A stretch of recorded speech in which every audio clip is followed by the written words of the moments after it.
I don't know.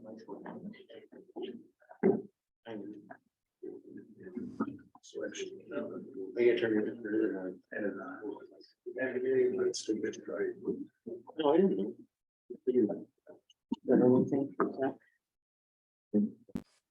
Okay, got that, good to go. All right, we'll start the meeting, so, January 17th, 6 p.m. Public hearing number 1, public hearing on proposed local law relating to planning commission membership. Is there anybody here to speak to that?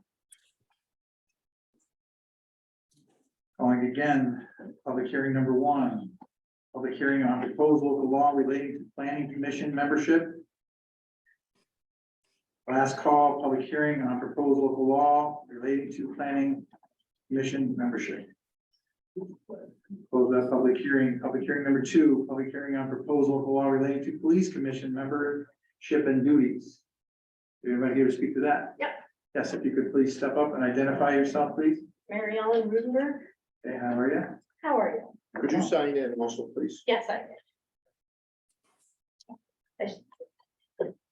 Oh. Regarding the police commission, your 2022 members were Cheryl Michaels, Michael Whitlock, Tricia Hansen, James, I'm gonna kill this last name, Spangel, and Elizabeth Starr. I find that I cannot find a resolution appointing Cheryl Michaels. I don't find one for Michael Whitlock. I'm sorry, you said you couldn't? Nope. Okay, go ahead. I also find that there was a resolution to reappoint Patricia Hansen in 2019 for a 3-year term. That means hers expired 4/22. No resolution for reappointment. James, his reappointment was 2019 3-year term. January 19 would have been the end of his. His term would have expired in January of 22. No resolution for reappointment. Elizabeth Starr was reappointed by minutes I found 2019, but they expired. If that's when she was reappointed, she would have expired in around 8/22. No resolution for reappointment. Okay. So you had a whole commission, never appointed, making decisions, advising. I assume this is an advisory board, or is it a public body board? The police commission is a appointing agency, they have authority. The public authority. So with that said, they are considered a public body board. So nobody's appointed, information is being tossed around back and forth to civilians. Not appointed people. This is very concerning, considering this could be a defamation of character for incidents that have happened. Not to mention, there are incidents that happen that we're all aware of.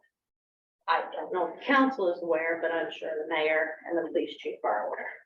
Just 2 items. So you say that you want to update the membership to be addressed for C12-3, the membership. Not being appointed would be a little needing updating. We need to be a little more transparent there. Under the governor's executive order, that's not really in transparency. I don't know who's responsible for that, but it's not very transparent. And it's not transparent on the website either, because when you go to look up your members, it only says that James Bangle is the chairman. No other members are initiated on that website. Nor do any of these statements and resolutions give any information if they are residents of the city. Does not explain when their terms start or end. Under C12-4 duties, currently with their expired terms, it's a little concerning for under your new rules that you want to bring out, A through H. It's a little concerning that these people would have been considered civilian and they're talking about personal matters. That's concerning to me. Under C 12.4, A and E, section A and E is concerning because I wonder what knowledge does this commission hold to select candidates for a police chief? What knowledge and procedures do they know that are set forth in the governor's executive orders to be making decisions? They are receiving information from the police chief without the ability for an investigation or knowledge into procedures into making a, we can call it uneducated or educated decision, depending on what their level of knowledge is. In section G and H, it all depends upon their knowledge and their education. The duties do not state that you're putting here to change, which is concerning to me. It doesn't state what happens, who oversees the police chief. F only indicates the police chief is to supply officer issues, and how will the commission handle matters with the police chief? What are the procedures for that? That would be something I would worry about under transparency. This is part of the whole reform also. I mean, the reform is for the police officers, but it's also with the police department. Make sure that they're being handled correctly. Recently, I'm sure you know how you're going to handle that, because recently you did have a a discipline issue with your police chief, at which point the mayor handled it. I assume the council knew, but I could find no executive session order to indicate that that went to executive session for you guys. So who advises the mayor? I assume it's the council. They're overseen by you. You make all the decisions. So not having an executive session is a lack of transparency again within there. You had an officer issue just this year. Again, I did not see any executive session order regarding the discussion about that officer. I didn't even see it in the police commission. Last time they had a discussion would have been July, after the officer was terminated. So that leads me to believe that the police chief handled this on his own and didn't bother to have a police commission, which you don't have a police commission, but the people that you do call your police commission, did they get that information? Was there knowledge? Did they know how to handle it? Did they understand all the aspects of it? Not exactly sure. So that brings me to my next thing. All advisory communication that is held in executive session is a liability to the city. And these people that are on this commission for 2022 are named in an intent to sue lawsuit right now. They would be covered by the city if they were appointed. They are not appointed. So they are held liable personally right now for the decisions that they made during that meeting. The city will be held liable for all of that. The intent to sue means every single one of your police commissioners, the mayor, the lieutenants, the sergeants, patrol officers, and your police chief. All going to be held liable. The fact that you did not have a committee that was appointed brings us to, do we move it to a defamation character lawsuit? Because you're discussing personal issues with civilians who are not appointed. It gets pretty thick there. So when we want to talk about having transparency, I think what we need to do is understand that when you devise these rules, they have to be also not just what this commission is going to do, what the police chief commits to them, but what's going to happen when you have to investigate your police chief. What happens when you have somebody who doesn't want to go to your police chief? You have officers that had a lack of vote of confidence for your police chief and might not feel comfortable giving him the information. How is it going to be handled? So that means. Okay. So there should be a lot more notes in there. Thank you for your input. Is there anything else? Do you have something else? Well, there's just a couple more things. I just want to let you know that I also do see that you have, for tonight, you have, well, it was on the police commission for officers that were going to retire. The officers that are named in the lawsuit, when they go to retire under the governor's law, will not be able to receive their pension as long as there's an impending lawsuit. Just so you know. And I see also that you're talking about changing your insurance to something, your liability, professional liability insurance. Your 2022 lawsuit would be held underneath your old policy. So, just so you're aware, any kind of form of payment you would need to make out to anyone would fall under that liability for your 2022. So be cautious when you're switching your insurances. You don't want to get caught with the city having to put out that money. But that's it. There's just some things that need to be added. I think they should be re-reviewed and figured out what happens when you have to go one step above. It's great that you have a police commission that has the police chief on it. However, when you have issues with your police chief, you have nowhere to go. Okay, thank you. Is there anybody else here to speak to on the public hearing number 2, public hearing on proposal for law relating to police commission membership and duty? I believe that was the 3rd time. We'll close that public hearing. Public hearing number 3, public hearing on proposal of law relating to zoning board of appeals membership. So here to speak to that.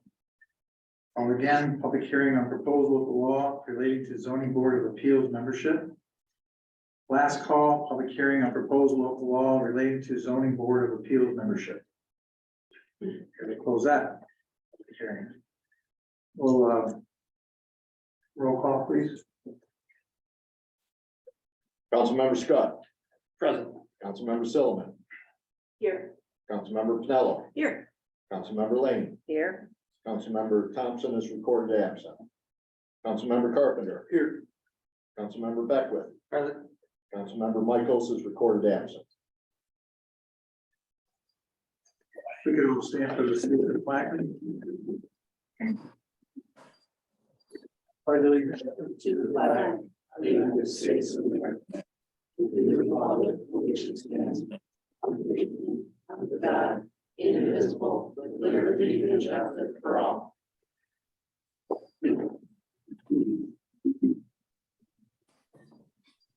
I could just get a moment of silence and reflection for all the suffering.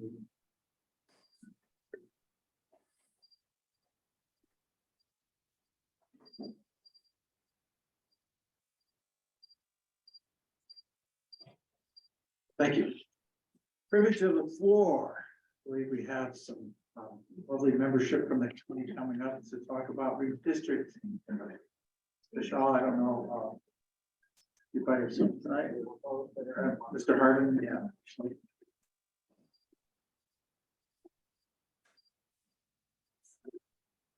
the county's been working on part of that committee with the redistricting. And they brought it back and co-chair. The co-chairs did a wonderful job in trying to be inclusive and going through that information. So I asked if they would make a presentation tonight to get everybody up to speed here to understand exactly where everything's at, where the plans are, where everything are. Thank you. And so that's here tonight.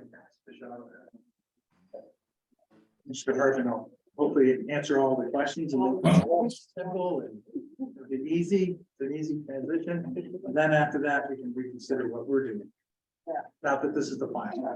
No, right. And, going off that, my job here is basically to provide basic so that you understand the rules and regulations we're operating on, the rules and regulations we're operating on to redistrict the county.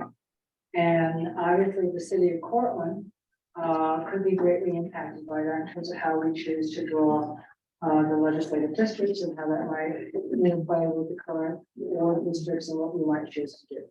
So what you have in front of you is a packet. The packet begins with our timeline, and as a committee, I think you may have heard, we had an initial effort of this that did not succeed. And we reconstituted the committee and we formed two co-chairs, myself and Kelly Preston. We have a 5-member legislative committee that comprises myself, Kelly Preston, Bo Harbin, our chair, Kevin Fitch, and the minority leader, George Wagner.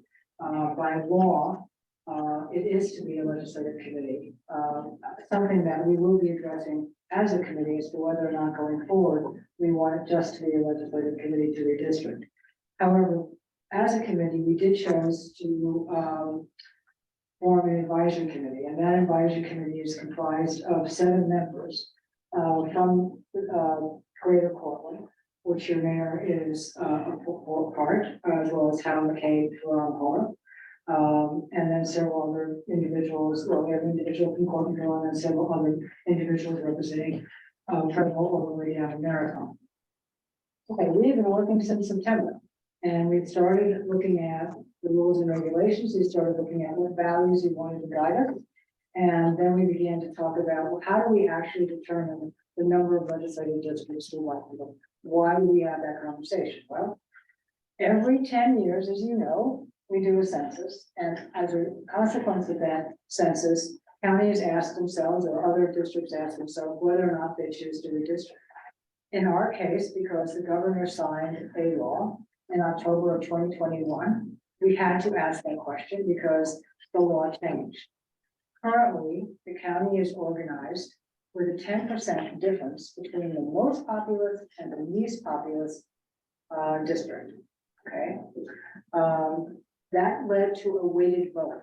So there are representatives on the county who have more weight each time they vote than myself, who represents District 3 in the city. All right. The governor in Albany felt very strongly that we needed to go to a 1-person, 1 vote. So they changed the regulation to have a 5% difference. So from the most populous to the least populous, there's a 5% difference. In addition, they also asked that we be as compact as we possibly can be, that the districts are contiguous, and that you cannot break up any district. And here's a little math. You cannot break up any district that is 40% or below the mean for any legislative number. And let me give you an example. So say, for instance, at 17 districts, we stated 17 districts. We tried to, but we stated 17 districts. So the mean is about 2753. That means on average, you're going to have about 2753 residents per district. That's going to go up a little and down. If you have to have a 5% difference, that means the difference between the most populous and the least populous is about 138 people. That's it. Okay. If you had a 15 district map, which means we would come from 17 down to 15, the difference would be 156. And if you had a 13 district map, Hey, it would be you can't close that. 180. 180. So, so it's not a lot of people. Not a lot of people. All right. So when you talk about the 40% rule. So I just want to, Yeah, in your packets, Yeah. there's a page on the redistricting rules Yeah. that she's referring to in case you wanted to see the 8 items that we're all working under, the guidelines from the state. Thank you. Well, So, in the district, a 40% difference would mean that any district, let's take Willett, let's take Truxton, let's take Highland. If their population is 40% the mean for the 17 district map, you cannot break them up. That means that they have to be moved as a block into a map. Okay, you can't take any population away from them. Their boundaries must stay intact. You can add population to them, but you can't take any population away. If you're above 40%, you're divisible, which means you can't take population away from it. And so Virgil, you could take population away from, for instance, obviously the city of Cortland, for all size district max CBJ population, like from Hortonville, Homers, Village of Homer, we can. But what it does mean is that when you're looking at a map and you're trying to redistrict your lines, those towns that I just referred to, and there's also information here I'll refer to just in a second, but like the Scots, like the Kylers, like the Willits, they have to be moved as a block. You can't move part of Willett to a district. Okay, you have to move the entire Willett to a district. Okay, that limits your options in terms of how you can reconfigure it. So we've been looking very closely at various levels of maps to see what would make the most sense for our county. Okay. Going back to this now, I gave you a very brief overview, and I'm going to go back into some detail. We have a map, projected completion date that unfortunately we're a little behind at the moment. As I said, we started in September. We hope to have a district number. That means we're going to pick some district, either 17 or 15 or 13, to begin to really then look at a specific map that meets that number. We hope to pick that number by the end of January. I think my anticipation is our next meeting is January 31st. I hope that we will do that. And then we would focus on a specific map. We hope to have a proposed map by the end of February with a possible introduction, I hope, hopefully, in March, with a then proposal to the legislature in April. All right. That's our game plan. I think we'll be there. This directly does impact you, and we're trying to move as quickly as possible, as I said earlier, because it does influence how you look at your wards, where you want to look at your ward districts differently, and how they do or do not align with the legislative map. Okay. Now, for us, what it's meant is that the 17 that we currently have doesn't work in a 17 equivalent. It just doesn't. You can reconfigure the various districts, which we tried to do in a 17 map, but it didn't work. And I want to explain to you why it didn't work, so then you'll begin to understand some of the parameters in which we operate. Okay. So, as I said, we have a timeline, we have a census, we have the fact that in our general census, our numbers went down a little. And if you look at the color-coded map that we provided in your packet, you will see what the current census is for the city of Portland, as well as all the surrounding territories.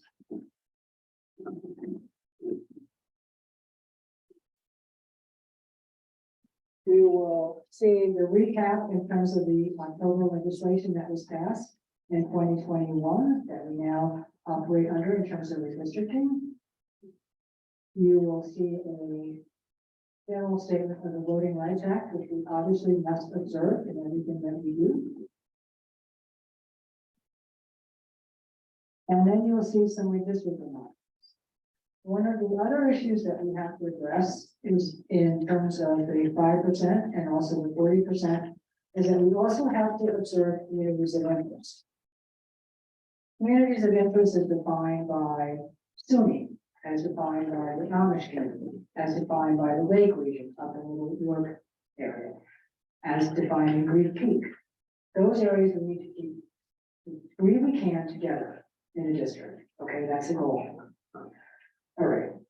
So you have the ranges that are also next in your packet. Again, I encourage you to look at them at a later date. I'm not going to go into much detail, except when I get to the type page, because that lays out those ranges in a way that gives you a much better understanding of what we're addressing.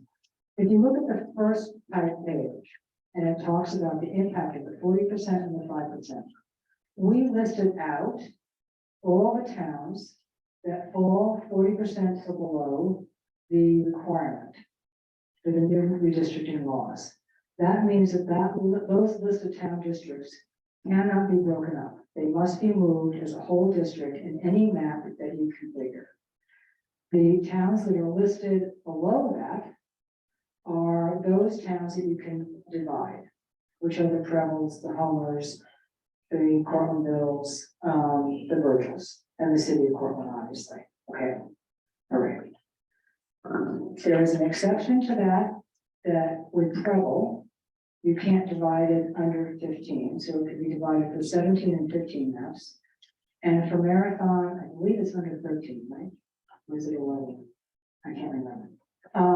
But the rest can be divided all the way down. So effectively, for any size map that you have, for 17 down to, let's call it 9 or 7, the city of Cortland and Cortlandville, you can always divide. I think that's the easiest thing to remember. Okay. All right. As we go down, what does that mean? It means that, for instance, if you look at the next typewritten page, it says redistricting law, and you turn down to Truxton, Solon, Collier District. Okay, that's our current legislative district. It has a population of 2968. Okay, our max range, though, for a 17 district map is 2822 to 2830. Obviously, you can see that it exceeds it, right? Since you cannot take any residents away from Truxton, Solon, Kyler, because they all fall under the 40%. Therefore, that current legislative district can no longer exist in a 17 map. It has to change. That is also true for Freetown, Willett, Cincinnati, and Taylor, which is at the very bottom. Okay, as you see, that equals 3015. Again, in a 17 district map, all right, 2822 to 2830 is your range, roughly. No longer can that exist in a 17 map. Now, it could exist in a 15, it might exist in a 13, but what I'm trying to say to you, what we currently have cannot exist in a 17 map. All right, it makes it impossible to do. All right, the other thing that is impossible to do is to keep Virgil and Hartford together. Virgil and Hartford as a district probably been together since the county was together. Okay, but again, they exceed the range. And as a consequence, in order to keep Virgil and Hartford together at a 17 map, you have to take a big chunk out of Virgil and give it to another district. You have to actually reduce the population of the Virgil Hartford map in order to make it compliant, come within that range. This is by way of explaining to you that when we did the 17 map, which is our first effort to do a map, and it failed. It failed in part because Virgil and Hartford, although kept together, could only be kept together because a large portion of it was taken out, and Virgil found that unacceptable. Okay, it failed in part because in order to balance the other districts in the 17, we had to basically anywhere between 8 and 9 legislators would represent a portion of Cortland. Okay, and Cortlandville found that unacceptable. All right. Okay, the village of home. Kathy, one thing, Yes. I did want to also just, Yeah. you know, take that and put it towards the city as well, and we heard this from Mayor Steve when we were going through it, is, you know, Cortlandville would be in the 17 map that's originally proposed. Cortlandville would have a number of new legislators. Currently, they have 3, and then the map that we had looked at with 17, it would go to like 9. But what that would also mean for the residents of the city, instead of having 7 legislators that stay within the city boundaries as they are currently, they would now represent a blended district between city residents and the town of Cortlandville residents, which is something that, you know, Mayor Steve was pushing back on to say, not only was, you know, Cortlandville objected because of that blending, but also we heard objections in the city because, again, of that blending of, you know, the community together. Now, you can make cases to say, well, you know, in certain parts of the city, if you cross the line, you don't really know that you've changed, because the communities are together, they all, you know, they're tied to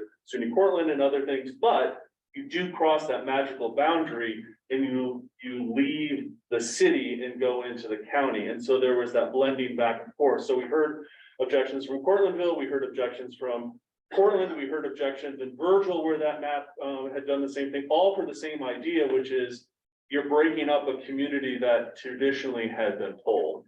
And that was part of the challenge that we had in 17. Right, and that's true for however you draw the line in a 17. I think that's what we've been trying to stress. Is that the challenge with the 17 map, with the new regulations, we have to do the 5% difference and the 40% minimum.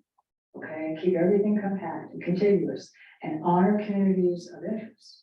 It is very difficult to stay at 17 and not have that outcome, which is not particularly approved by the various municipalities. So based on the experience we had with the 17, we also decided, as we were going down the path to look at maps, to go out and talk to everyone. And as co-chairs, we did that, and you're the last community we're talking to. And it's been a wonderful experience. We've really had an opportunity to explain to people on a very concrete level why we're here, why we're doing this, and what is important to them. And that's the question we always ask. What's important to you? What do you want to see? If you look at a legislative plan, what are the sort of values you think that we should take and weigh very heavily when we're putting communities together? Because that's basically what you're doing, right? You're taking communities within town and putting them together into separate legislative districts. What do you want us to consider? Okay, which is the primary reason why we're here. But we also wanted to explain to you what are the regulations under which we operate. What are some of the ramifications of those regulations based on our current district size of 17? And what's some of the feedback that we've. So, anything you want to add to that? Anything about that before we open up the third one? Okay. So what we've heard in the various towns that we spoke to so far is everything from please keep it the way it is, and oh gosh, can you not go down to 9? So it's been a pretty wide range, okay? Mostly, I would say in the hinterlands, they've asked that they like the arrangement, they like having the relationship with their legislature. They don't want legislators to have a lot more people because they like to have a more personal relationship. It's important to them, okay? That's key. In Virgil, we heard, well, gosh, you know, we wouldn't cry if you went down to 13 or 11. Okay, we're fine with that. What we want is to make sure that our community is whole. We don't want to be divided as we were in the 17 map. We heard basically the same thing from Cortland. All right, we just don't want to be divided the way the 17 map did. Okay, we want to the degree possible to keep ourselves pretty much compact with as few legislators as possible. Okay. What else we heard from we were in Cincinnati. And Cincinnati said what, 15? Yeah, 15. Yeah, 13. So we're hearing, please keep it as personal as possible, in other words, we can have a personal relationship with our legislator. And yet we're also hearing there's, you know, you have flexibility here from our perspective. And do what's right by the county. I have to say, I've heard one thing from most of the towns, it's please do what's best for the county, whatever that is. So, as you know, there was quite a to-do when the lines were originally drawn in 2012 and the ward lines were drawn, how they did not overlap and the confusion that might have created somewhat for elections. And so there's obviously been the additional concern, and that is one of the values. It's the least, you say it's the last value of the values, regulations in the list is to Based on ensure. what the state says we can actually do. The list in your packet is actually the actual order that the state says you can consider, and the last one on the list is running an effective election. Right, that's the last one, but they do ask you to consider it, okay? It's on. It's on the list, right? Yeah. Right, exactly. Are there any questions about what I've said so far in terms of just the information, the requirement, why we're here? What we've done so far, where we plan to go. Okay, any thoughts that you might have? Recommendations, things to consider. Please, when you're doing the city legislative districts, you know, don't forget about this or that, or whatever, anything that comes to mind. One of the things I just was to give it a little context as well, just to, as you're thinking about it, a lot of this, as Kathy said, depends on where lines are drawn and how they're drawn. But one of the things that kind of a rough idea to keep in mind is that as we decrease, if we decrease the number of legislators representing the county, we go say from 17 now to 15. What that generally will mean is the city will lose one representative and the outlying communities in the rest of the county would lose one representative. You go to, and it's a little bit because the lines would actually, there'd be some representation in the city that would be in Portlandville. And so it gets very nuanced, but you can kind of think of it as they work almost in tandem, given the way the population has changed over the last 10 years. And so if we were to go to 13, there would probably be roughly almost 2 would be lost in the city legislative seats, but that would also mean that 2 would be lost in the outlying county. So it would kind of work almost in tandem, not exactly right, but just to give you a sense of just kind of what this would mean if we do end up decreasing the number of legislators. Now there are some things that would happen if we do decrease the number of legislators, say to a 13, which is kind of what I personally have been advocating, but I'll give you the reason why. In that, because for me, trying to keep the city as whole as possible, represented within the boundaries of the city seems to work well at 13. But there are opportunities on maps at 15 where that can work as well. So that's one of the things that I've been looking at and advocating on the city. But just to give you a sense of kind of how this is going to change and what it would mean for the residents in the city. You know, we lose one, the rest of the county loses one. We lose 2-ish, they would lose 2-ish. And so it kind of balances out because the city and the county are roughly in proportions when it comes to some of these things. One complicating factor in all that too is that the Village of Homer has strongly advocated for them staying to the degree possible intact and not being split, which they currently are. And if in fact we do come up with a map where we keep the Village of Homer whole, that would effectively create a new district. So you're effectively even lowering more in terms of existing districts, the number of districts, even though the number will stay the same, but the intent, the effect of that is to create a district of course that won't be currently represented by anybody. So that's another factor that's into play. I do vary a little bit with Bo on the city. I think that there is a couple of areas where it may make sense for the city to go out and grab some territory from Cortonville. I think, as you all know, certainly as you go down towards Star Road, that neighborhood in there, Isabel, all that in there. I mean, Rotary Park, things of that. It divides it up between Cortland and Cortonville, and to kind of knit that neighborhood back together. As I say, they barbecue together.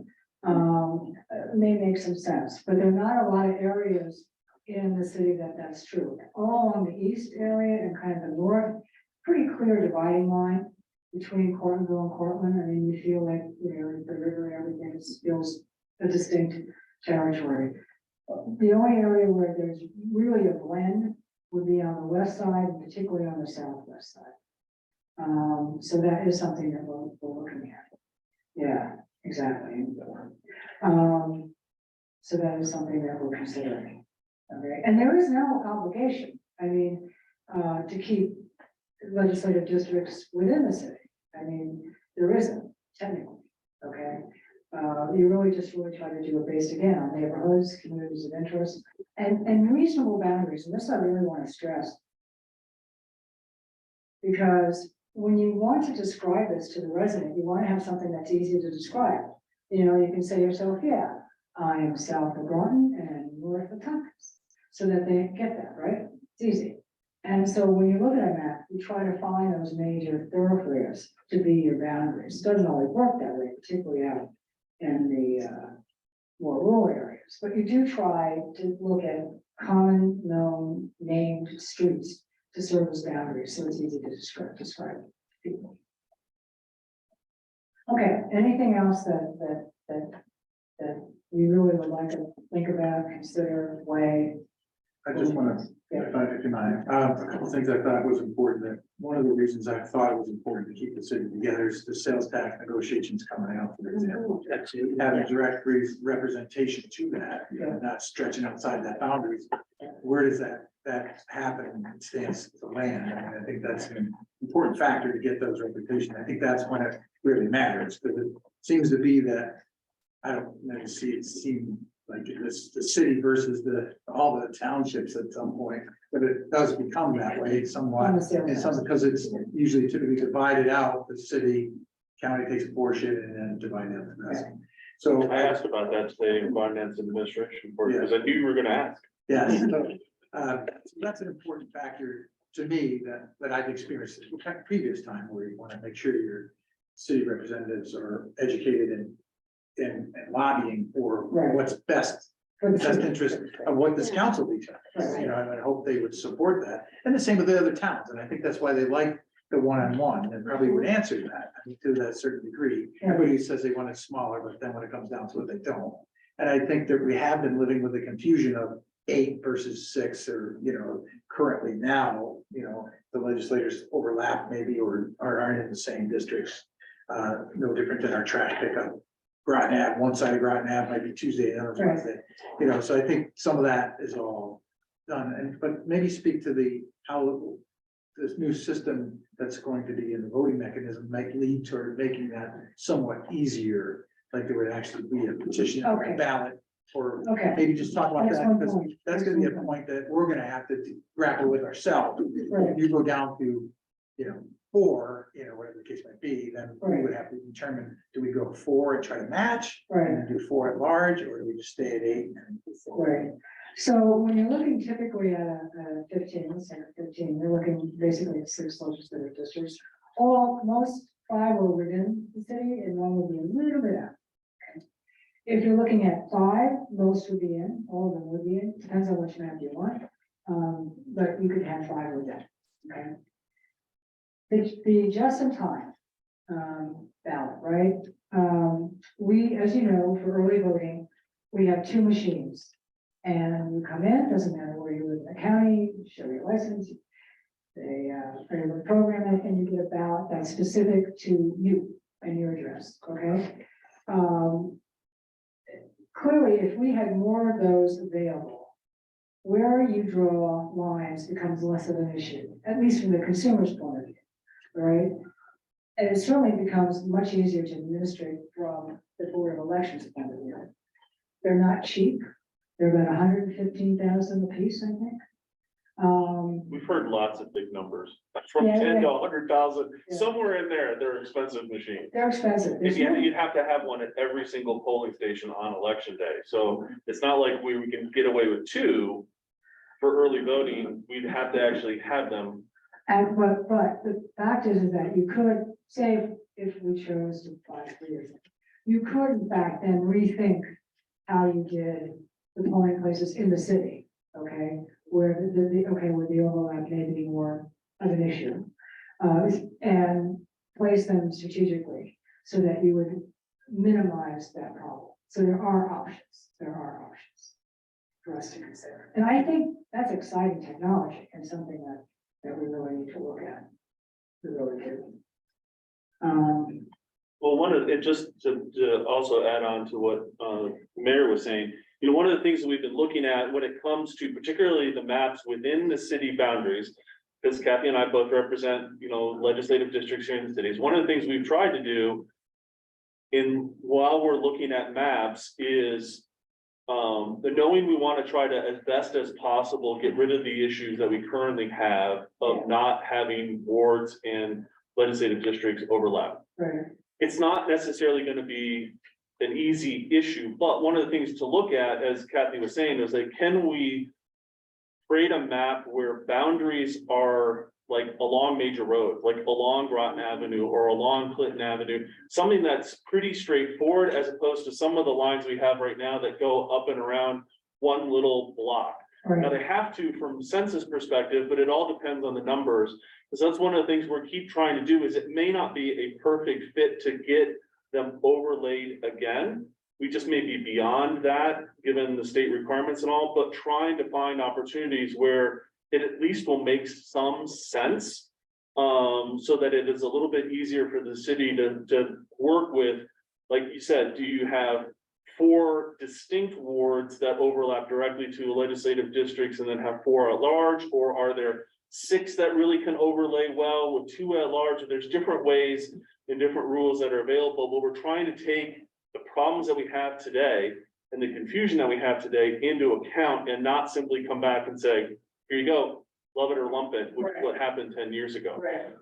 Which is why, it's important to have the mayor there and the mayor from the village and all to just try to eliminate some of these problems as best we can. The state imposes these guidelines, which are hard, but we're trying to make it easier for the voters and for yourselves. Right. Great. You described it very well. Maybe, if you could just maybe touch on the timeline, this gets to the timeline to then votes, but then actual initiation timeline, I think. might be- So once we have a proposed map and it goes to public hearing in March, and then depending on what we hear, there may be some adjustments, and then it goes to the legislature for a vote. We would go, assuming it was not a 17, assuming it was a 15 or 13 or lower, it would by law go to referendum. And it would go to referendum in November. Therefore, the individuals who are in their current districts now would run for their current districts in November. They would not run for their districts. So they would serve another 4-year term, and that this new map would not go into effect until 2028. Okay,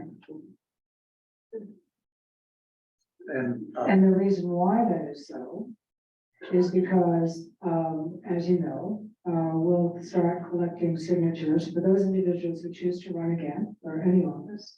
They will need to hand in their signatures by first week in April. Their petitions in order to qualify for the ballot. And this map will not be done by then. And it won't be approved by then. I And mean, we're gonna be that's- in the same boat, that's times right, 3, we gotta exactly. react that. This- Right, exactly, So, exactly. But again, if it was next year, still, the effect would be the same. Same, exactly, So you're right, we'll probably get exactly. that vote. There's something I was gonna say is adjacent to that, what? Well, it is a long time before legislators would be seated in new districts if we shrink the size of the legislature because of the referendum rules. But we still are on a fairly tight timeline because we have to make, if we are gonna do this change and we do decrease the number of representatives, it has to go to referendum. So we have to have it finished this summer, approved and everything out of the legislature so that it can be on the ballot. And they have to start writing that like the first week of August. So it is a bit of a time crunch to get this done. Even though it's gonna be till 2028 before people actually are sitting in those districts. It's just the nature of the process. Hurry up and wait. Yes, Yeah, exactly. right. and we'll be doing the same. Okay, and the other mandate that the committee has, once we finish the map, and hopefully have an approved proposed map for referendum, we then turn our direction to the law. The law was passed in 1972.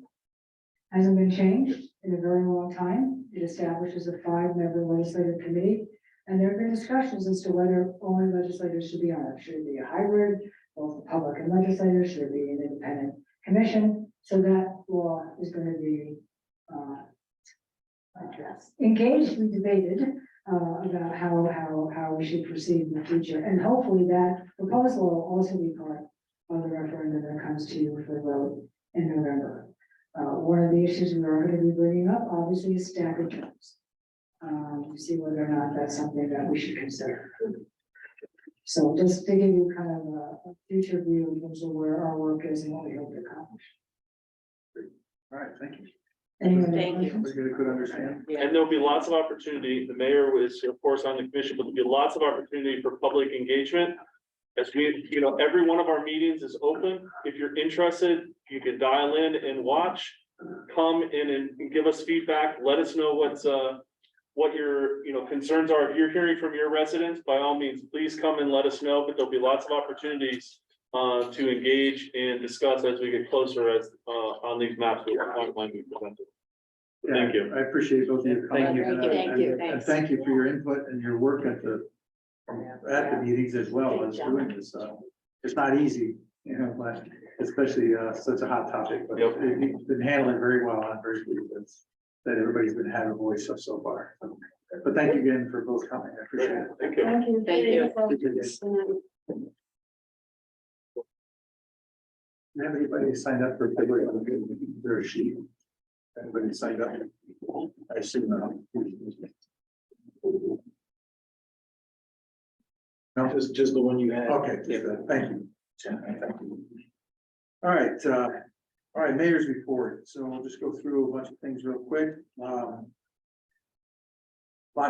been going on the last couple of weeks. Trash is still moving forward. Let's say what, Mr. Dovey, 98%. Toters are fixed and out there, so we're doing pretty good on that.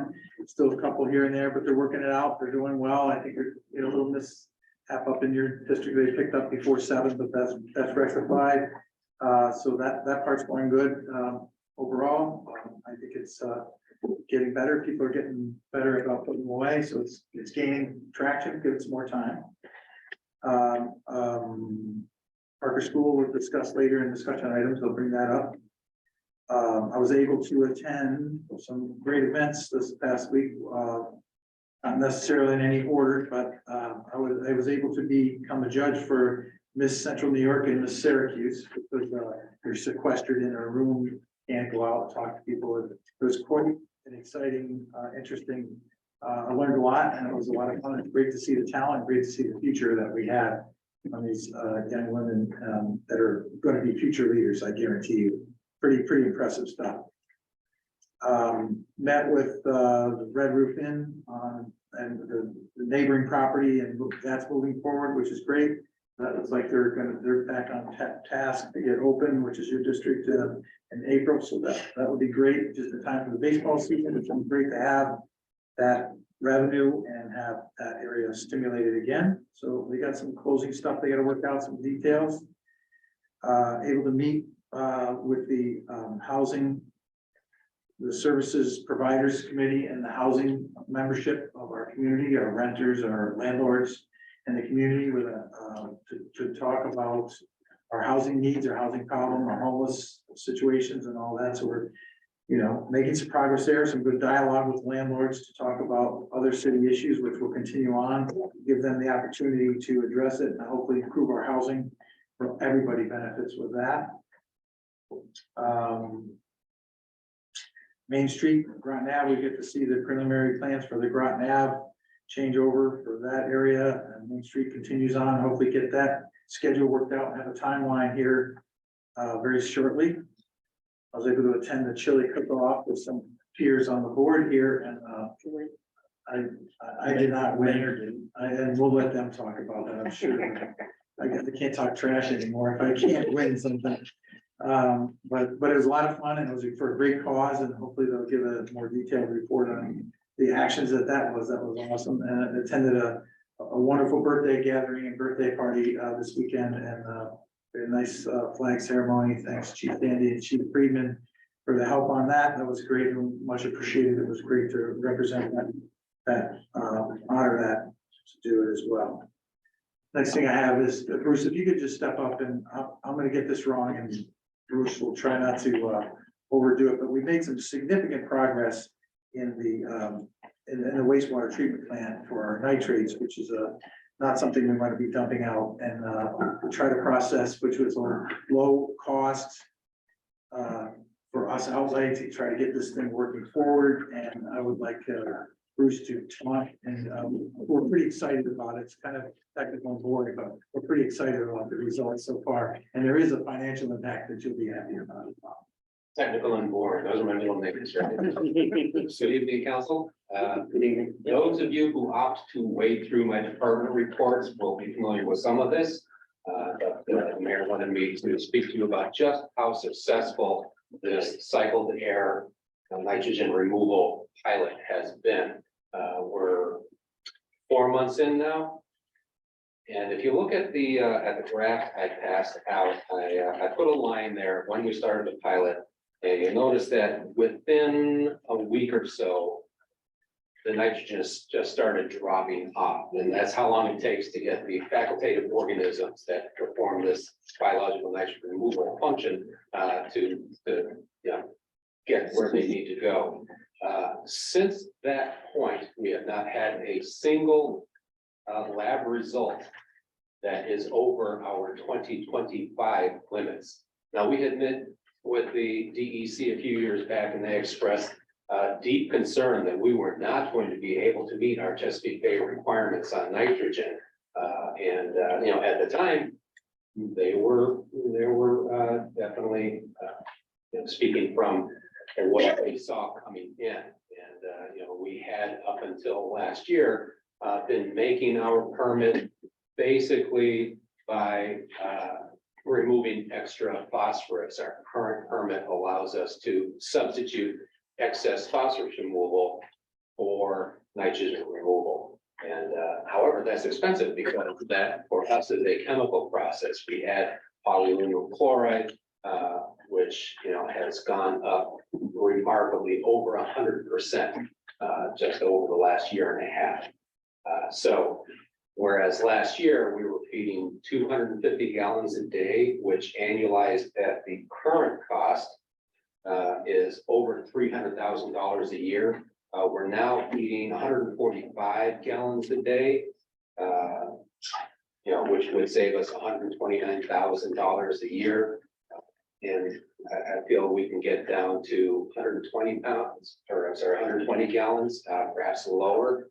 And that would save us $160,000 or more versus what we have been doing to get this, to get where we need to go just by phosphorus removal, which, by the way, is going away when they reissue our permit. We've been told that the new permit will have no allowance for making up for nitrogen, for lack of nitrogen removal with phosphorus removal. So it's excellent that we are managing to get ahead of this. And I will say, as I've mentioned in my reports, I've thought for quite a while that it was primarily our aeration system that was the problem. Because when we tried to operate the SBR process, it just would not get the DO where it needed to go within the constraints of the time cycles involved. However, last year, I learned of an EPA series of webinars on nitrogen removal at plants not designed for it. And I attended it. I had my deputy attend with me, and we learned that the nutrient feed is also very important, what they refer to as carbon nitrogen phosphorus ratio. And because we unusually for a nitrogen removal process have primary clarifiers, we were very low on carbon, very low. So we finally got the DEC to sign off on allowing us to bypass our primary clarifiers. And that just has made a world of difference. Plus, we are ignoring the SBR equipment and instead simply shutting the air off for an hour, 6 times a day. And we're now getting these results. And if you look at the the two charts, the one is just the raw pounds per day from 2020 through the end of last year.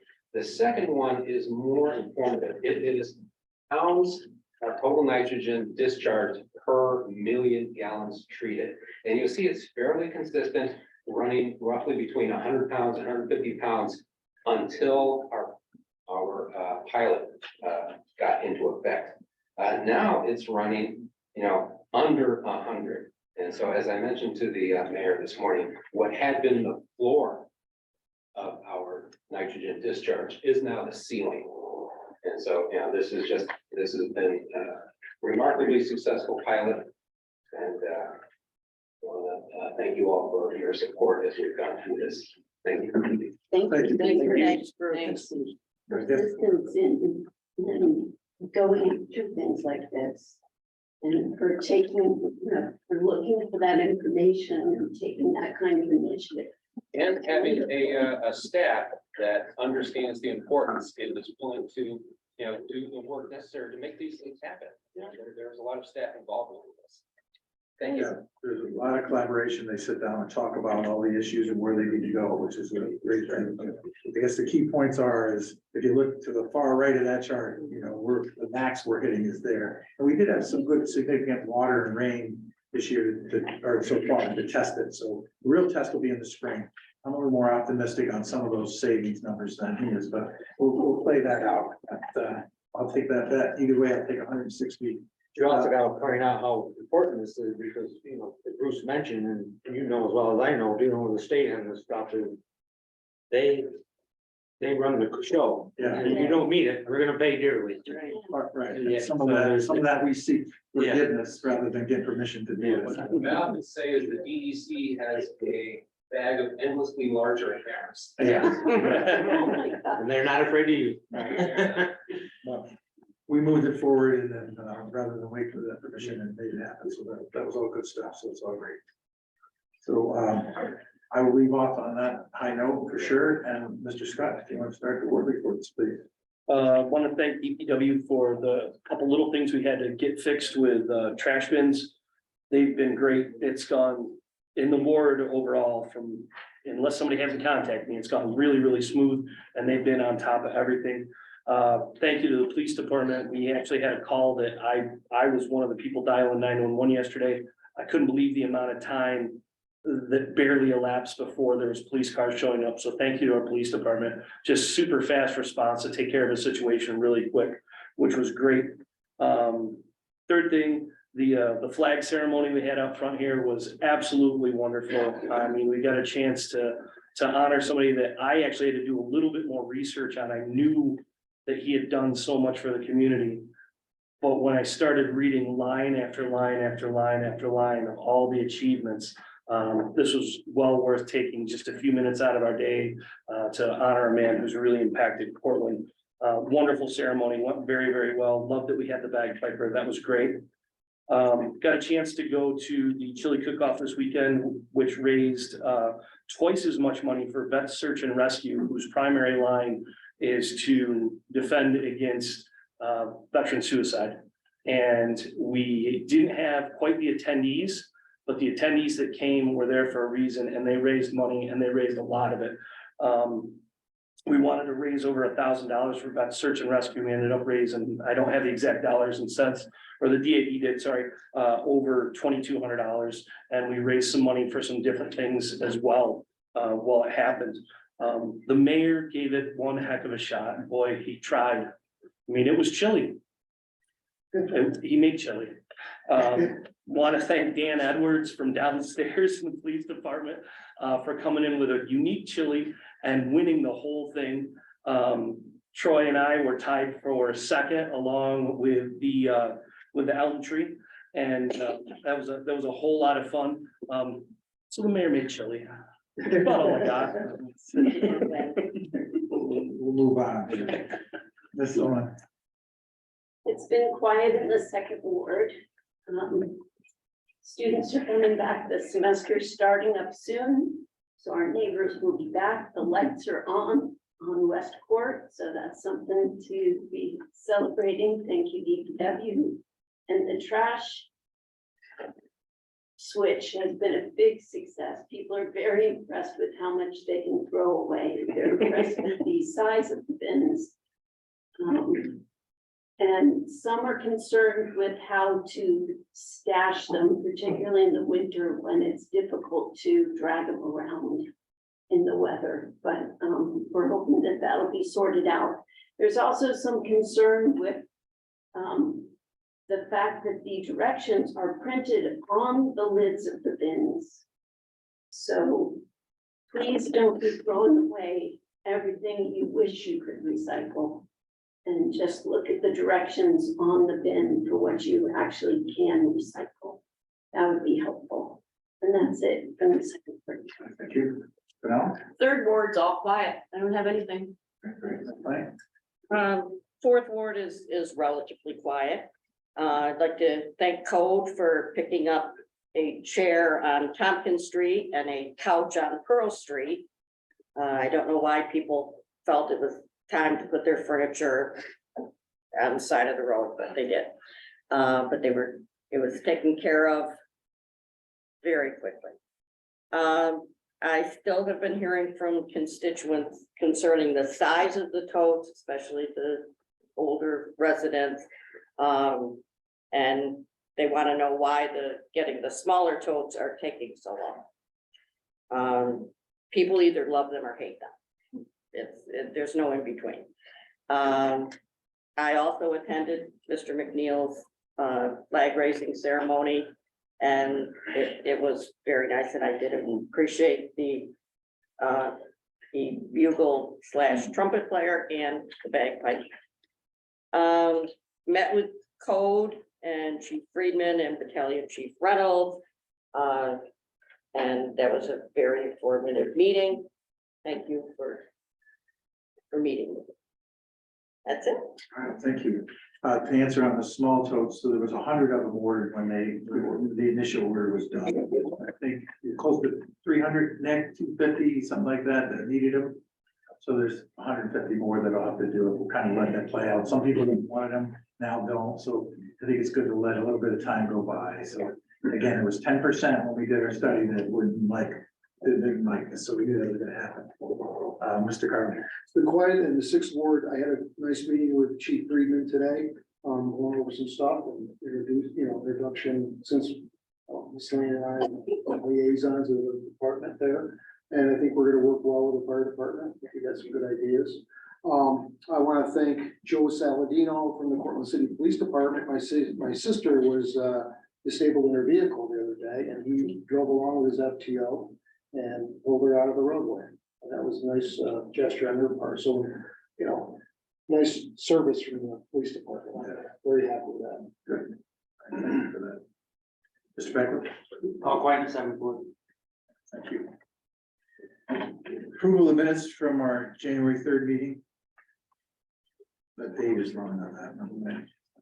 January 3rd, 2023. Can I get a motion to accept? Mr. Beckwith, Mr. Carpenter.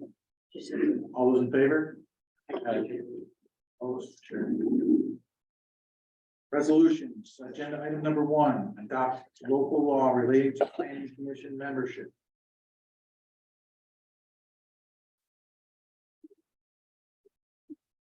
Resolved that the city of Portland Common Council does hereby adopt a local law that reads as follows. The title of that is Amendment of Chapter 300 relating to Planning Commission membership.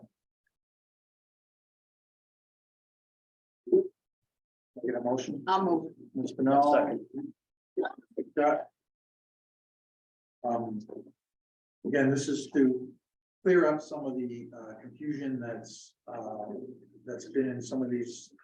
And they're all the same. And I'll talk a little bit more of the police commission on the next agenda item, but they're all the same. So trying to go through or looking at what the local law reads, look at what our commission is, how many people we're supposed to have on it, when they're supposed to be appointed, when their dates are up. Because it just kind of randomly comes up in the middle of the year and it should go to that consecutive end of the year. So that's a little bit, it was stated wrong necessarily in the ordinance, oath of offices or those things were addressed. That's the way those will go. Is there anything else you might add to that, Andy? Well, specifically, the charter had 7 members on the planning commission and stated that it should be 3-year terms. The general cities law says there should be 7 members with 7-year terms, each staggered ending December 31st of the year. So That's putting that in the court. big 7-year commitment on people, but we know that we would have to reappoint, but if somebody did get out and get in the middle of it, they would be reappointed the rest of that term. So that's typically the way. And we kind of must be able to track somewhere, it doesn't matter, we just want to start fresh.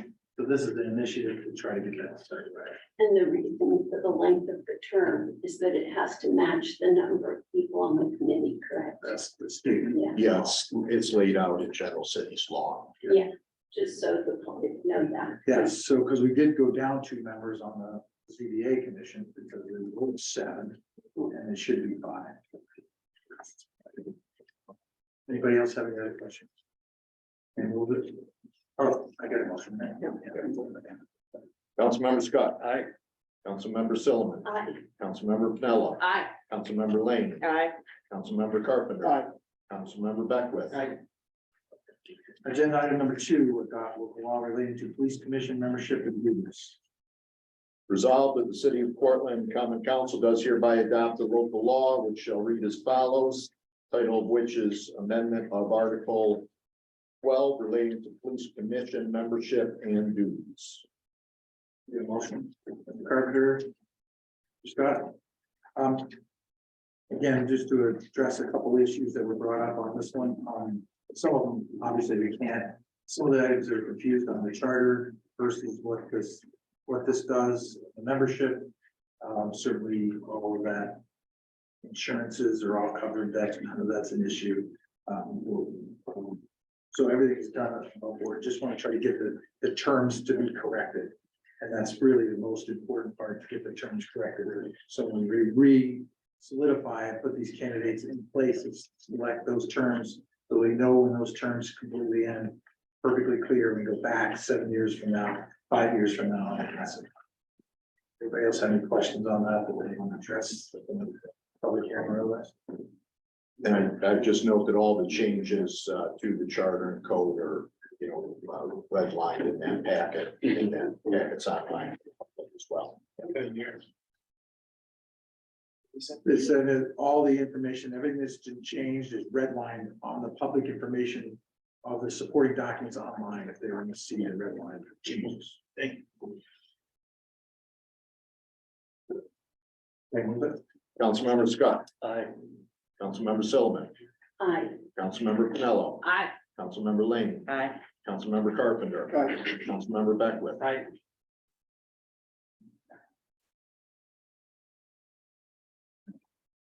Agenda item number 3, adopt local law relating to zoning board of appeals membership. Resolved that the city of Portland Common Council does hereby adopt a local law which reads as follows with the title Amendment of Chapter 300 relating to zoning board of appeals membership. Any motion? Carpenter, Ms. Sullivan. Anybody have any questions to this? Again, this is reducing down from 7 to 5. That's the big change there. Thank you. Move it, please. Councilmember Scott. Aye. Councilmember Sullivan, Aye. Councilmember Pinello. Aye. Councilmember Lane, Aye. Councilmember Thompson. Oh, I'm sorry, Councilmember Carpenter. Aye. Councilmember Beckwith. Aye.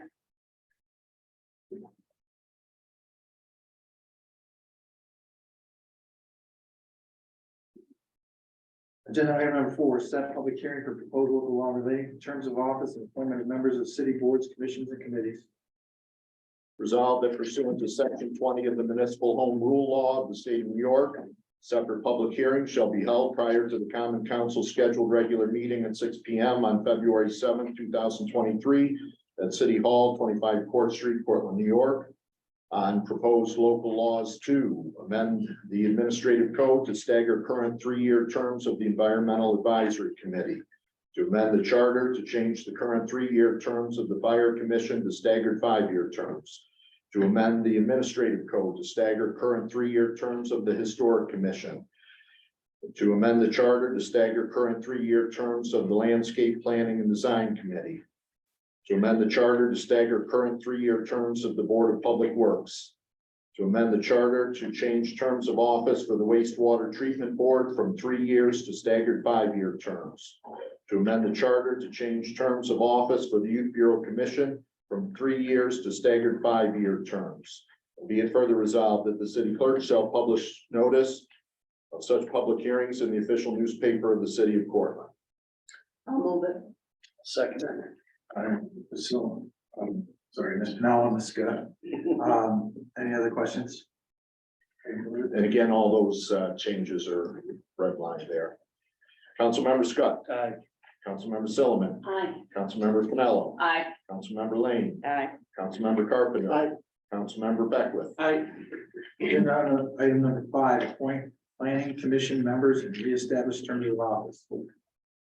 Resolved that the city of Portland Common Council does hereby reestablish the terms of office of planning commission members in accordance with general city law, section 27, subdivision 4, and is authorized by section 300-181, subdivision B, paragraph 2 of the city administrative code. Be it further resolved that the city of Portland Common Council does hereby confirm Mayor Steve's appointment of the following individuals to the Planning Commission for reestablished terms of office to expire as designated. Joseph McMahon, expiring December 31st, 2003. Chris Ryan, expiring 2024. Jim Reniers, expiring 2025. Jim Wakely, expiring 2026. Christopher Papel, expiring 2027. Elliot Aika, expiring 2028. Brendan McGovern, expiring 2029. Very good. Motion, Mr. Carpenter, Ms. Lang. Yeah, so hopefully, well, I think most of these people were already there, but, These are all reappointments. yeah, reappointments, so.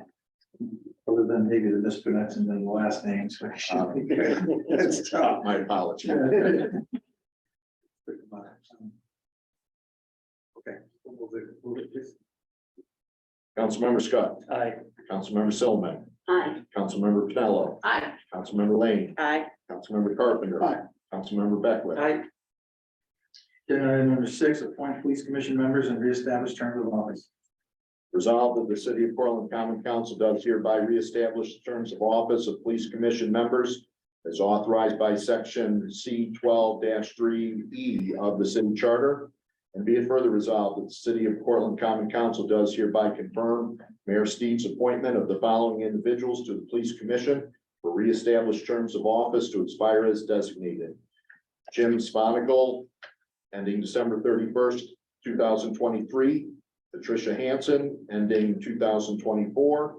Elizabeth Starr, ending 2025. Cheryl Michaels, ending 2026. Michael Whitlock, ending 2027. Any questions? Mr. Carpenter? Oh, you made a motion, Mr. Carpenter, Mr. Beckwith. Any questions on this? Okay, I will note that Mike Whitlock and Cheryl Michaels were appointed by resolution number 262 of 2021. Councilmember Scott, Aye. Councilmember Sullivan, Aye. Councilmember Pinello, Aye. Councilmember Lane, Aye. Councilmember Carpenter. Councilmember Beckwith. right. Agenda item number 7, appoint zoning board of appeals members and reestablish terms of office. Resolved that the city of Portland Common Council does hereby reestablish the terms of office of zoning board of appeals members in accordance with general city law, section 81 subdivision 1, and is authorized by section 300-140 subdivision B, paragraph 4 of the city administrative code. And be it further resolved that the city of Portland Common Council does hereby confirm Mayor Steve's appointment of the following individuals to the zoning board of appeals for reestablished terms of office to expire as designated. Julie Ray, expiring December 31st, 2023. Brett Barnes, expiring 2024. Kyle Davis, expiring 2025. Raymond Parker, expiring 2026. Tom Larson, expiring 2027. Get a motion. Mr. Carpenter, Mr. Solomon. Any questions? Okay. So those are all reappointments, and where we're reducing the membership from 7 to 5. We happen to have 2 members, going off the board for different reasons. Councilmember Scott, Aye. Councilmember Sullivan, Aye. Councilmember Pinello, Aye. Councilmember Lane, Aye. Councilmember Carpenter, Councilmember Beckwith. Agenda number 8, appoint members to the city ethics committee. Resolved that the common council does hereby confirm the following appointments made by the mayor to the Board of Ethics, each for a term ending December 31st, 2025. Michael Bersani, Donald Colachuli, Karen Leahy, Arthur John Meldrum, and Gary Van Gorder. I'll move it. Now, Mr. Carpenter, any questions on that? Okay, move it, please. Councilmember Scott, Aye. Councilmember Silliman, Aye. Councilmember Pinello, Aye. Councilmember Lane, Aye. Councilmember Carpenter. Aye. Councilmember Beckwith. Now say aye. Aye. There you go. And Please don't leave. I have some paperwork for council members to sign on these appointments before you leave. Mr. Jewett, I want to thank you for all your work on that. That was not an easy project to do, and it was a significant amount of hours to confirm everybody, go through the dates, go through the history, validate all of it to make sure that everybody was appointed properly, everything was done, and we took the oath of office, which we have to do it again, make sure everybody signs this document because it's all the way that it goes. But I appreciate you digging into the charter and doing all this and cleaning this up. But thank you very much. Appreciate it. That was a lot. Yeah. He was stressing, so I really appreciate it. Agenda item number 9, appoint Lawrence Knickerbocker as acting city judge. Mayor, I think before we go through all this, we gotta change some wording on this. He's not acting judge, he's part-time acting judge. That may be true. I was mirroring the language from the charter. But it could become a big issue, so I think we need to clarify that. We can make an amendment. On all line items that participate. Okay, so Points to that. let me, I just wanted to bring it up now, because I didn't know if we should. yeah, what I'll Do do it is now we'll or- move it, accept it, and then we'll make amendments and then we'll move to do that, okay? So make sure.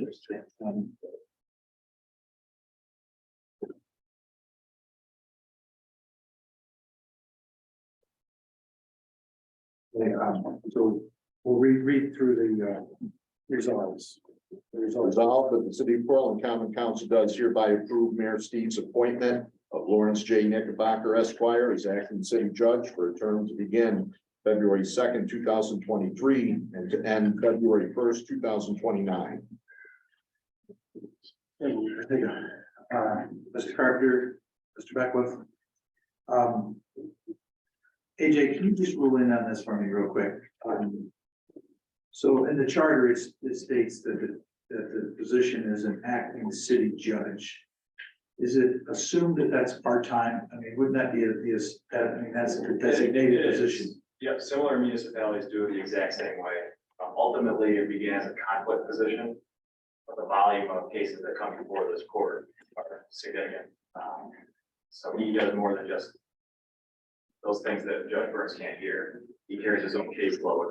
It is part-time, not to the level that she presides over, but that's the way the charter reads. I think it's implied, but I appreciate the clarification. So, yeah, and I don't want to add confusion to it and add something that's not part of what's designated in the charter, but maybe, I can go. I mean, should we pull it? Should we pull it to just state, maybe put in the last resolve, we can adjust to say, it's based on what the court system requires and needs. I think that's why it currently now is part-time, but it could end up, if they decide to make it full-time, he would still be that person to fill that. So that's my understanding. And based on volume.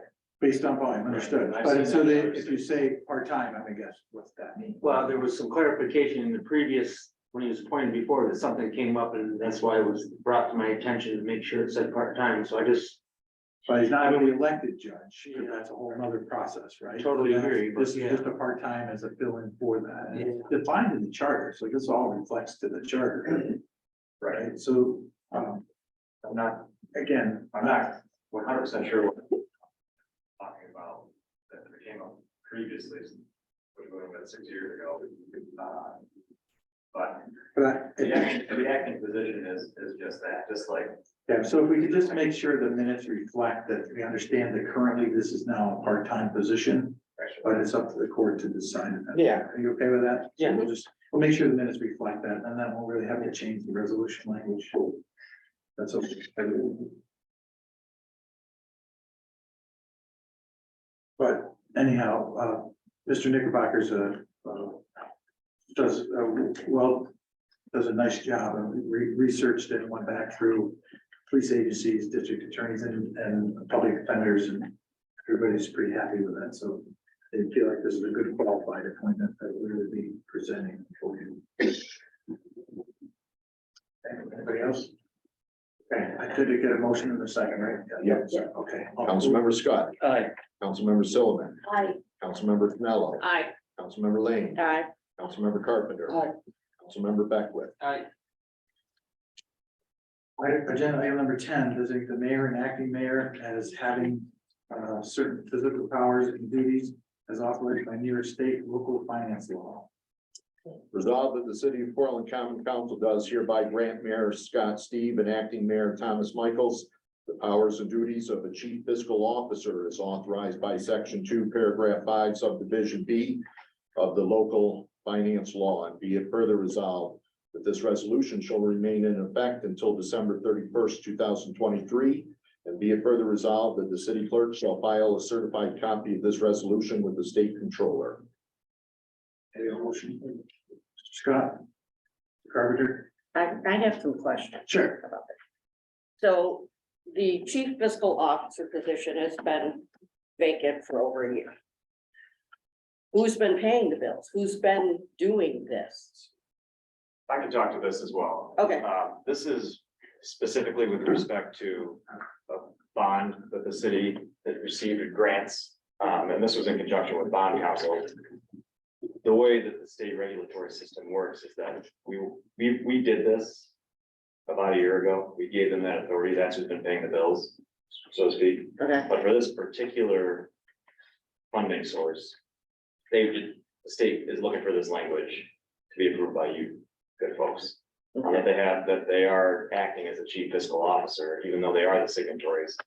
In my opinion, amounts to the same thing. We're just putting that Another statutory stamp. language in there. So all our T's are crossed and our I's are dotted for this incredible funding source. okay, so If we were to hire if we do someone- hire someone in April, right? April's when you're thinking it'll be. But this will continue until the end of December. But it's just for that one grant, that one, Bond, yeah. Well, yes, and if we were to hire someone, which I hope we do soon, I think the mayor hopes that too. yeah, I think.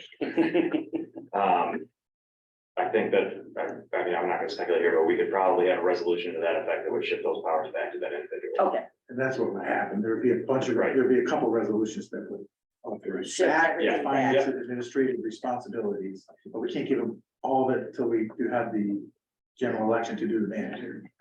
That's the Right, second part of that. okay, This is the sub-agency at the state level said it would be helpful just to have this specific language included, even though you guys already did this, we provided that resolution as well.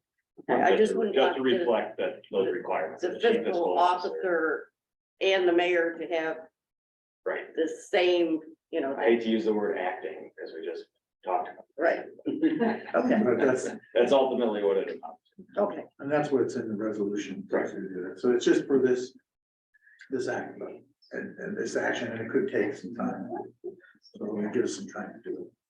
That's why we ended, resolved it at the 23 too. Okay, anybody else? Okay, we'll go, please. Councilmember Scott, Aye. Councilmember Silliman, Aye. Councilmember Pinello, Aye. Councilmember Lane, Aye, Councilmember Carpenter, Aye. Councilmember Beckwith. Aye. Agenda item number 11, authorized submission of Restore New York grant application. Resolved that in support of submission of a Restore New York grant application for redevelopment of the former Parker Elementary School building, the city of Portland Common Council finds that the proposed Restore New York grant application is consistent with the city of Portland's local revitalization plans. That the proposed financing is appropriate for the specific project, that the project facilitates effective and efficient use of existing and future public resources, so as to promote both economic development and preservation of community resources, and that the project develops and enhances infrastructure and or facilities in a manner that will attract, create, and sustain employment opportunities in the city of Portland. I'll motion. Second. Okay, Mr. Allen, Scott, any questions on this? Just a clarification, again, this is Restore New York to try to get funding towards Parker School. So it would be, could be in developmental nature or possible housing nature, it could be, the drive to try to improve give the financial help to somebody to do that, like we've done other gateway projects. Anybody else? And please. Councilmember Scott, Aye. Councilmember Silliman, Aye. Councilmember Pinello, Aye. Councilmember Lane, Aye. Councilmember Carpenter, Aye. Councilmember Beckwith. Aye. Agenda item number 12, authorized credit card account for use by the Department of Public Works. Resolved that the city of Portland Common Council does hereby grant authority for the Department of Public Works to open and maintain a credit card account with Tompkins Trust Company to conduct official business when circumstances necessitate in compliance with the city's credit card policy. Ms. Lane?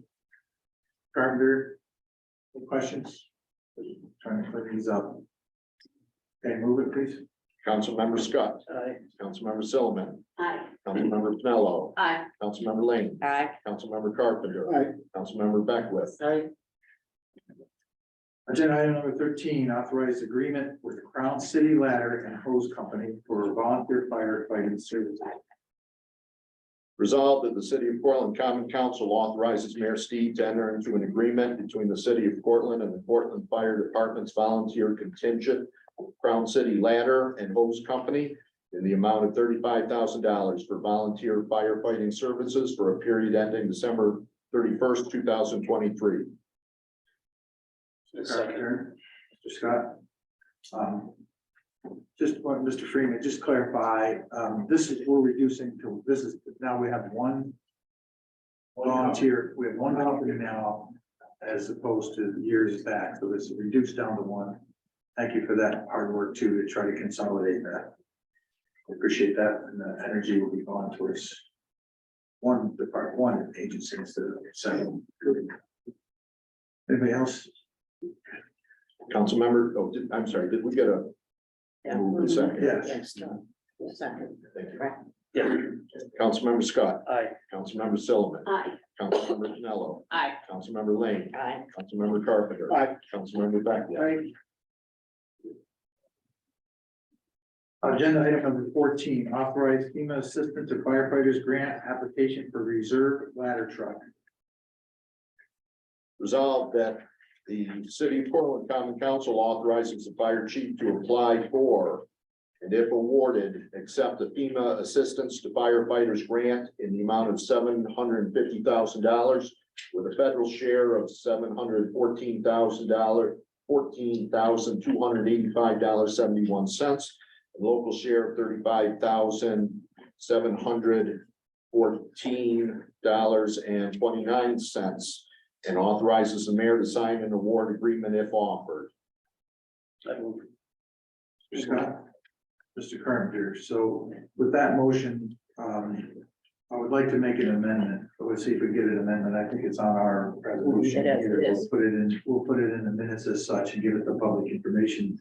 But it was brought forth by Deputy Chief Tinkate that he didn't believe that $750,000 would be enough to do this. And I just want to clarify also the reserve fire ladder truck. So this would actually replace our main truck and then reduce that one to the reserve and then put the reserve out for sale. So the resolution we'd like to amend, if we get that to, somebody make a motion to do a separate as an addendum to this. Resolved that the city of Portland Common Council authorized the fire chief to apply for, and if awarded, accept the FEMA assistance to firefighters grant in the amount of $950,000 with a federal share of $904,761.90 and a local share of $45,238.10. And authorize the mayor to sign and award the agreement if desired. So I got a motion for I'll that. motion. Ms. Lane, Ms. Pinello for the second on that motion. So this is the motion to make an amendment. So this is what you're voting on now, just to make an amendment to that. So that's for, so our local share would be 45,000, not 35,000. So can I get a straw vote? All those in favor? Aye. Okay, that's just for that amendment. Now everybody understand what we're doing with the resolution. So roll call, please. Councilmember Scott, Aye. Councilmember Silliman, Aye. Councilmember Pinello, Aye. Councilmember Lane, Aye. Councilmember Carpenter, Aye. Councilmember Beckwith. Agenda item number 15, authorize FEMA assistance to firefighting grant application to advanced life support equipment. Resolved that the city of Portland Common Council authorizes the fire chief to apply for, and if awarded, accept the FEMA assistance to firefighters grant in the amount of $155,025 with a federal share of $147,642.86, and a local share of $7,382.14. And authorizes the mayor to sign an award agreement if offered. Motion. I'll second. Mr. Carpenter, Mr. Scott. Again, I appreciate Deputy Chief for putting this stuff together. Hopefully I explained it well enough if I didn't raise your hand. But again, this is, as the next one are as well. Councilmember Scott, Aye. Councilmember Sullivan, Aye. Councilmember Pinello. Aye. Councilmember Lane. Aye. Councilmember Thompson, I'm sorry, absent. Councilmember Carpenter. Aye. Councilmember Beckwith. Aye. Agenda item number 16, authorize FEMA assistance to firefighters grant application and MOU for self-contained breathing apparatus.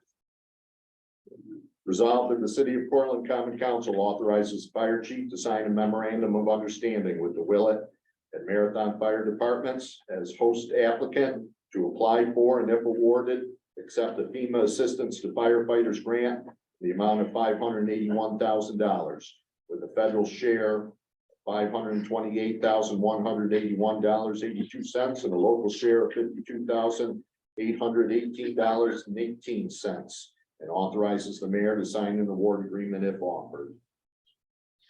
Motion. Ms. Pinello, Ms. Scott. Again, this is a great intermunicipal agreement working together, which would be great. Hopefully it would get accepted.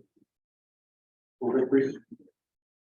Councilmember Scott, Aye. Councilmember Sullivan, Aye. Councilmember Pinello, Aye. Councilmember Lane, Aye. Councilmember Carpenter. Aye. Councilmember Beckwith. Aye. Agenda item number 17, authorize FEMA assistance to firefighters grant application and MOU for portable radio. Resolved that the city of Portland Common Council authorizes the fire chief to participate in a regional grant application with the Virgil Fire District by signing a memorandum of understanding, which commits the city to apply for and if awarded, accept a FEMA assistance to firefighters grant in the amount of $617,065 with a federal share of $516,967.18 and a local share of $56,096.82. The share to the city of Portland being $12,470.45. Take a motion. Mr. Scott, Mr. Carpenter, any questions? Again, thank you, Deputy Chief, for putting this all together and making the effort. Really appreciate it. Okay, get them all. Nice. Move it, please. You can't get them all, because it'd be over $1 million. Get right up to the $1 million. Okay. Next time, be a little more creative with the rating so we can get them all. 99. I hope we have that problem. That's for sure. Do you have a priority? Like, you really want this one and this one would be nice, or, The latter. They'd all be nice. well, I know, but you said you can't get them all. I think the radios and the SCBA are probably the greatest need, and they're also the most likely to get funded. The ladder truck is great, but it's a long shot. Thanks for your honesty as always. Move it, please. Councilmember Scott, Aye. Councilmember Sullivan, Aye. Councilmember Pinello, Aye. Councilmember Lane, Aye. Councilmember Carpenter. Aye. Councilmember Beckwith. Aye. Agenda item number 18, accept and recognize donations to the Portland Youth Bureau. Resolved that the common council accepts the donations listed below and appropriates funds to the Portland Youth Bureau operating budget accounts outlined below. Donation from Beverly Ellison in the amount of $150 for a kitchen program from budget line A 7310.45400. Get a motion. Mr. Carpenter, Mr. Beckwith. Any questions? Thank you again for these donations. They're great. Go with it, please. Councilmember Scott, Aye. Councilmember Sullivan, Aye. Councilmember Pinello, Aye. Councilmember Lane, Aye. Councilmember Carpenter, Aye. Councilmember Beckwith. Aye. All right, discussion items, a couple items I think we circle back around on. We'll talk about Parker School. We have Director of Administration and Finance, the search, which is still the manager. It's all the same.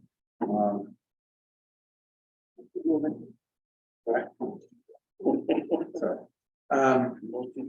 So again, some of these milestones we've reached out to, you know, the screening candidates. We did get an update this morning from our Ian Cole, who's helping us put this together. And we got some positive response, which is great. So we got some people coming in, so and some things from his purview, from 90,000 feet, they look great. So hopefully that'll work out. So that's good that we're getting some kind of response back.